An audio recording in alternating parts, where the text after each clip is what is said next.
नमस्कार, मैं हूं नरेश वत्स। मेरे साथ इस समय अनीता तंवर हैं जो कि पूर्व निगम पार्षद हैं और बीजेपी से संबंध रखती हैं। आज स्वावलंबी भारत अभियान के तहत यहाँ पर पहुँची हैं। एक जो चर्चा हो रही है स्वावलंबन की कि कैसे महिलाओं को भी अब स्वावलंबी बनाएं, और आज रानी अहिल्याबाई होलकर का एक आदर्श बताया गया, उसकी जीवनी के बारे में बताइए, क्या कहेंगे?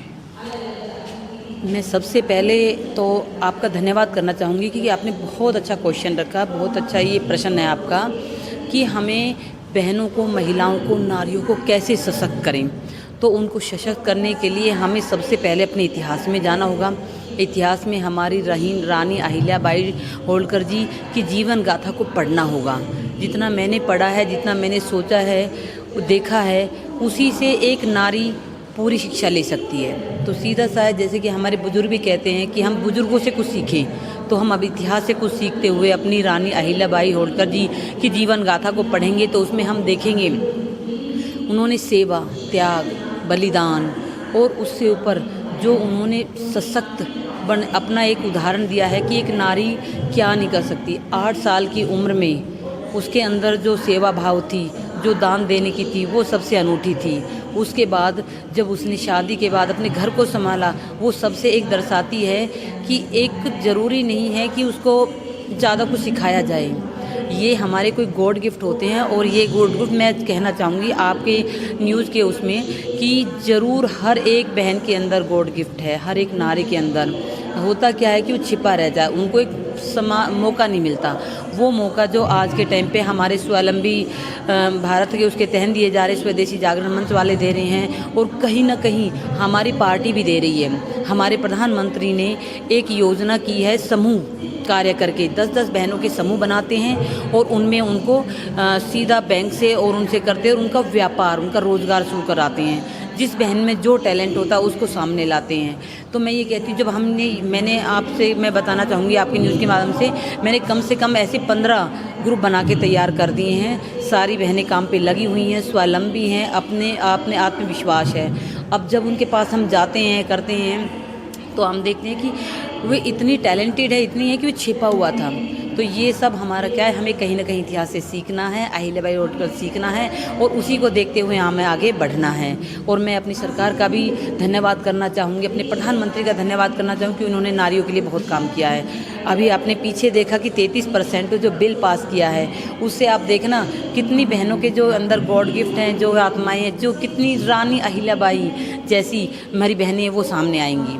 अनीता जी, एक सवाल जो मैं देख रहा हूँ, एक सुखद बदलाव आ रहा है कि महिलाएं घर को तो संभाल रही हैं, लेकिन वो समाज को भी देना चाहती हैं, देश को देना चाहती हैं। रानी अहिल्याबाई होलकर की ऐसी कौन सी बात है जो आपको प्रभावित करती है और आप उस पर अमल करना चाहती हैं? जो आपने बहुत अच्छा क्वेश्चन पूछा है, ये मैं इसमें आपको बताना चाहूँगी। मैं जो रानी अहिल्याबाई की जो बात है जिससे मैं प्रभावित, सबसे नंबर 1 सेवा, दूसरा उनका कर्तव्य है, और जो कर्तव्य है उनका वो उससे बिल्कुल विचलित ना होना।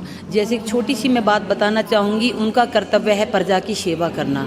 जिस तरह उसने प्रजा की सेवा की है, उनके विश्वास को जीता है, उस विश्वास के हाथ एक छोटा सा उदाहरण देना चाहूँगी। जब उनके बेटे ने, आप गाथा में जाओगे, उनके पुत्र ने खुद ने आतंक मचाया, किसी एक बछड़े को मार दिया किसी वजह से ही। वो माँ बिल्कुल उदास थी, गौ माता। तो उदास होने के नाते रानी अहिल्याबाई ने उसको देखा, तो वो माँ भी है, वो भी उदास हो गई। तो उसने गौ माता का, उसके बछड़े का बिछुड़ता हुआ वो दुख नहीं देखा गया, तो उसने तुरंत आई, उसने सबसे पूछा। ये पूछने के बाद ये कहा कि किसने, उन्हें पता लगा उनके बेटे के थ्रू आए। तो उन्होंने उसी जनता से पूछा कि क्या किया जाए इसके साथ। उसके साथ किया कि उन्होंने कहा कि जो भी किसी के बच्चे को मारेगा उसको प्राणदंड।